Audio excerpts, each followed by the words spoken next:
আজকে আমরা কথা বলবো চিরসবুজ তারুণ্য আর অফুরন্ত প্রাণশক্তি ধরে রাখার কিছু সহজ কিন্তু দারুণ কার্যকর রহস্য নিয়ে। ভাবছেন কিভাবে? চলুন তাহলে আর দেরি না করে মূল আলোচনায় যাওয়া যাক। একটা প্রশ্ন কিন্তু প্রায় আমাদের মাথায় ঘোরে, বয়স কি আসলেই শুধুই একটা সংখ্যা?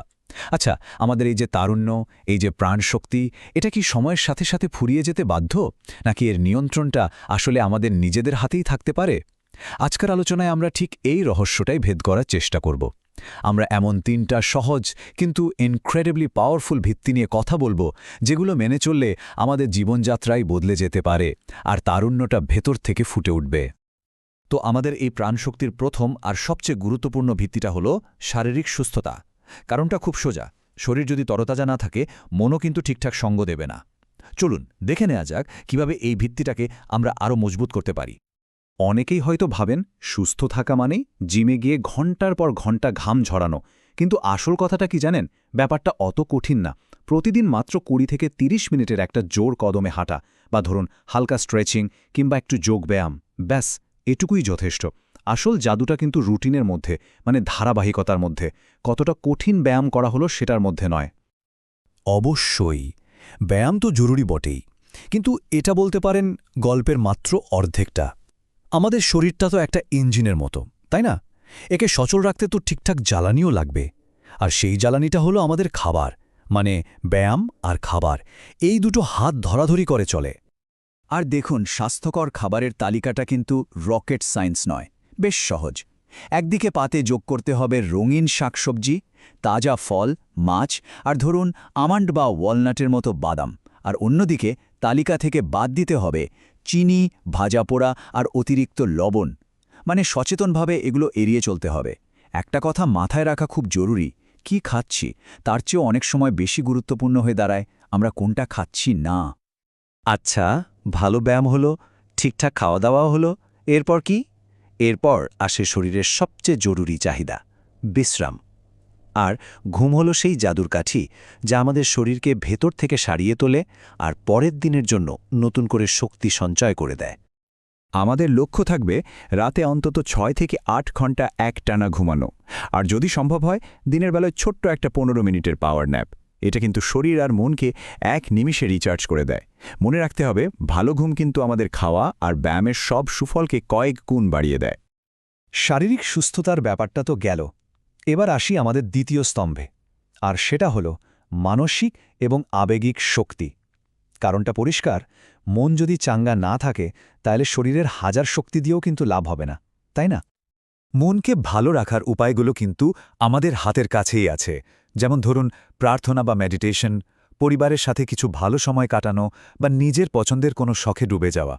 এগুলোকে শুধু সময় কাটানো ভাবলে কিন্তু ভুল হবে। এগুলো আসলে আমাদের মনের ব্যাটারি চার্জ করার মতো, যা মানসিক চাপ কমিয়ে ভেতরটা শান্ত করে দেয়।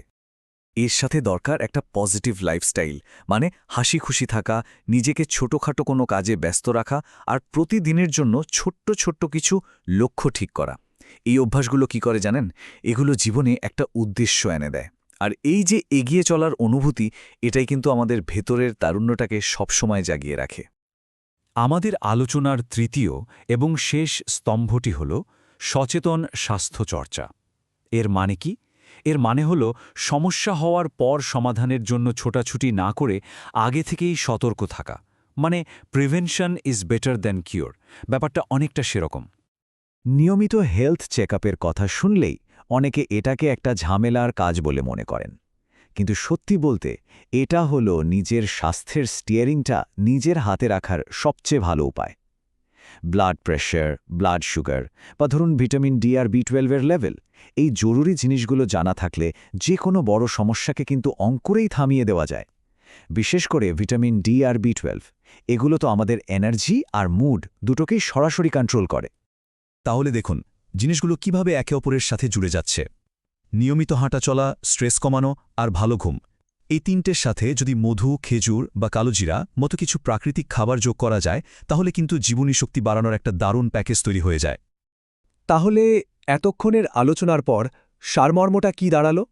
চলুন সবটা মিলিয়ে জীবনী শক্তির একটা সহজ ফর্মুলা দেখে নেওয়া যাক।